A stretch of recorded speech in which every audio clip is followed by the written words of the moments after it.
Mwanzoni tulitokea timu zingine na baadaye tulisema turudi Chama cha Mapinduzi ili tuweze kufanya kazi na wananchi, tuweze kufanya kazi na chama chenye ilani ya kwake. Kazi hizo zimefanyika.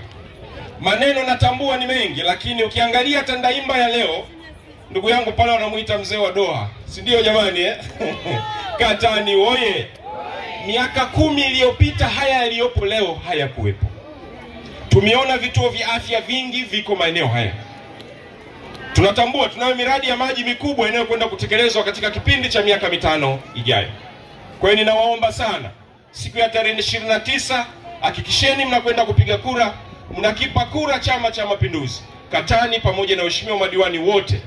Lakini ili kuweza kupata dada zetu wale madiwani wa viti maalum, hakikisheni hampotezi kata hata moja. Lazima tutoe kura zote kwa Chama cha Mapinduzi. Kwa maana ya Mheshimiwa Rais, Mheshimiwa mbunge wetu ambaye yuko mmoja, ninaamini na kazi zake mnazifahamu, pamoja na madiwani wetu tulionao. Ninawatambua zaidi madiwani wawili hawa, nimefanya nao kazi kipindi kilichopita. Kuna rafiki yangu pale na Maneha pamoja na Kinyulinyuli.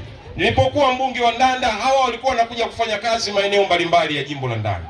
Kwa hiyo najua ni vijana mahiri na wataongoza vyema. Ndugu katibu, kama ambavyo umesema, leo sio siku ya kupiga maneno mengi.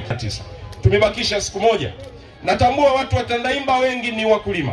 Chaume wakazi hapa wengi sana ni wakulima.